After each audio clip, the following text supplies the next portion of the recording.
Terima kasih Anda masih bersama kami dalam berita Sulawesi Tengah.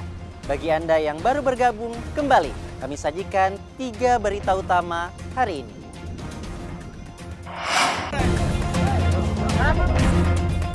Polda Sulawesi Tengah amankan puluhan anggota geng motor.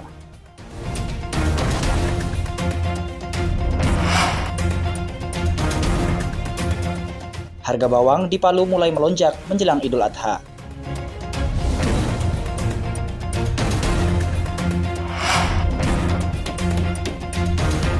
Perajin kain tenun khas Donggala tetap eksis menjaga warisan leluhurnya.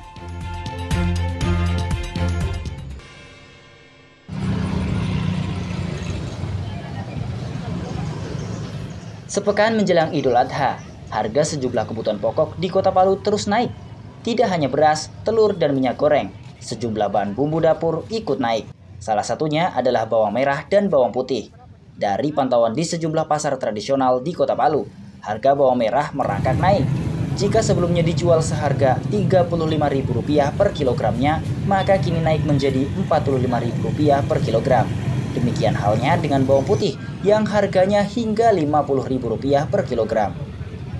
Para pedagang berdalih jika kenaikan harga bawang tersebut selain karena stok kurang juga sudah menjadi tradisi setiap menjelang Lebaran.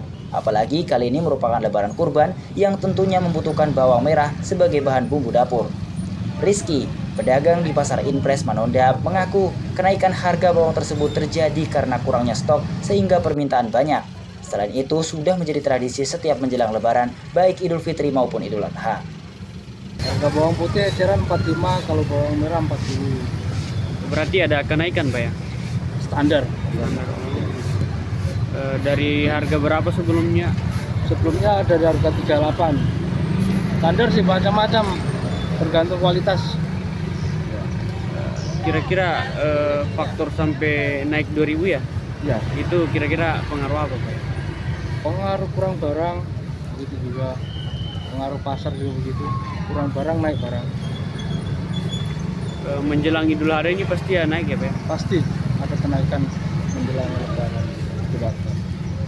Hal senada disampaikan pedagang lainnya, Kasma, yang mengaku mengalami kenaikan harga baik bawang merah maupun bawang putih. Khusus bawang putih diakui memang tidak pernah turun. Penyebabnya selain karena stok barang berkurang, juga karena faktor cuaca. Bawang merah per kilonya 40, bawang putih 50. Dari harga sebelumnya berapa, Bu?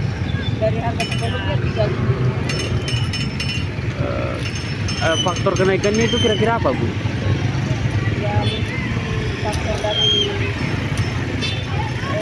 tanaman, karena ini kan musim hujan. Ya, kalau bawang putih memang harganya nggak pernah turun, selalu naik.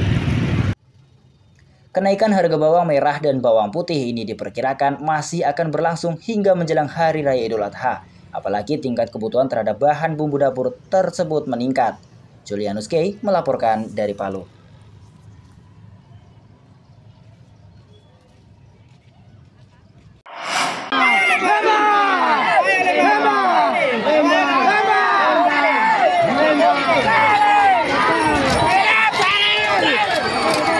Lomba karapan sapi di lapangan Desa Binangga, Kecamatan Marawola, Kabupaten Sigi resmi berakhir Minggu sore. Duet sapi milik Erik yang diberi nama Puspa Permata tampil sebagai jawara dan menyisihkan puluhan pasang sapi lainnya. Pasangan Puspa Permata memenangi kelas bergengsi dalam lomba pacuan sapi tersebut. Perebutan juara di kelas ini cukup menarik perhatian. Ratusan penonton yang tidak hanya warga Kabupaten Sigi, tapi juga dari Kota Palu dan Sulawesi Barat. Mereka antusias menyaksikan adu kecepatan sapi yang dipacu oleh 2 orang tersebut.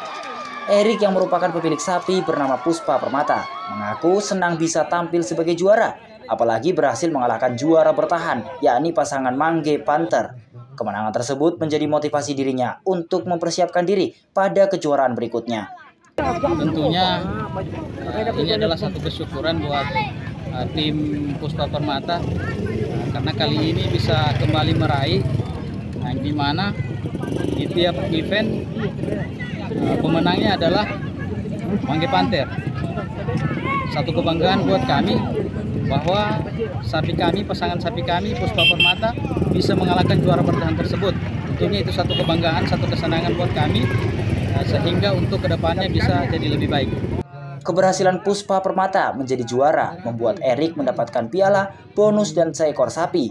Rencananya hadiah sapi tersebut akan dipelihara dan dirawat. Kebanyakan karena ini kan sapi-sapi yang didapatkan adalah sapi yang sedikit harganya murah. Nah, jadi biasanya kami pelihara kembali,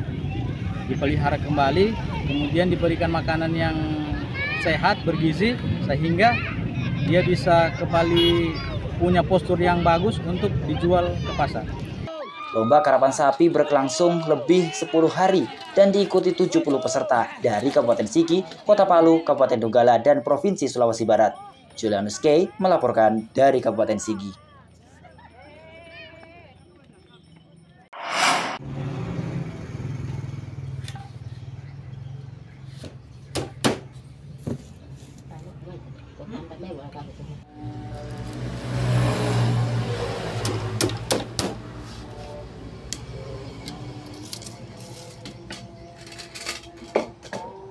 Kain tenun Donggala sebagai salah satu karya leluhur masyarakat Donggala hingga kini masih bertahan. Kain yang menjadi bahan utama sarung Donggala ini memiliki motif yang unik dan beragam. Keunikan sarung ini sudah dikenal hingga ke mancanegara. Melihat potensi tersebut, pemerintah daerah telah berupaya menjaga kelangsungan kain tenun Donggala sebagai warisan leluhur. Salah satunya dengan memberikan pelatihan kepada warga untuk menjadi penenun. Saat ini hampir 200 warga yang telah dilatih dan memiliki sertifikat sebagai penenun. Salah satu sentra pengembangan kain tenun Donggala adalah di Desa Towale, Kecamatan Banawa Tengah. Tidak hanya menjadi penenun, sebagian warga desa membuat sarung Donggala yang merupakan salah satu cenderamata khas Kabupaten Donggala maupun Sulawesi Tengah. Salah seorang perajin kain tenun Donggala di Desa Towale, Roslina, mengaku sudah mewarisi ilmu menenun kain Donggala secara turun-temurun dari leluhurnya. Hasil karyanya telah banyak dijual, tidak hanya di Sulawesi Tengah, tapi juga hingga ke mancanegara. Meski untuk peminat dari luar negeri masih terbatas. Kalau sejak kapan usaha kain ini ada di Towale, ini sudah dari abad ke abad. Karena ini dari kita punya nenek moyang, sampai turun-temurun sudah ini. Kalau penjualannya ini sudah tersebar kemana-mana. Penjualan. Cuma kalau untuk ke mancanegara itu mungkin memang masih terbatas, tapi sudah ada keluar dari Indonesia. Karena sudah ada pengunjung dari luar itu datang membeli kain ini di sini. Kalau pembuatannya satu kain, biasanya itu kalau penenun lain biasa dia itu paling lambat itu 1 bulan, cepatnya 2 minggu. Selain kain tenun, Roslina dan ibu-ibu di Desa Towale juga mengembangkan usaha sarung Donggala. Untuk menghasilkan sebuah sarung Donggala butuh waktu paling cepat 2 minggu. Satu sarung dengan motif beragam ini dijual seharga Rp800.000. Untuk menjaga kelestariannya, pemerintah Provinsi Sulawesi Tengah telah mengajukan kain tenun Donggala sebagai warisan budaya tak benda ke UNESCO. Tujuannya tak lain untuk memperkenalkan warisan leluhur tersebut, tidak hanya tingkat nasional, tapi hingga internasional. Julianus K. melaporkan dari Donggala.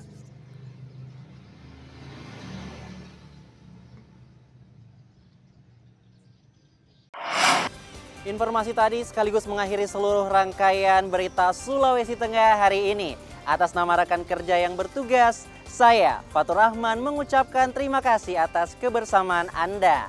Sampai jumpa dan selamat beraktivitas. Songgom puasi, tabe.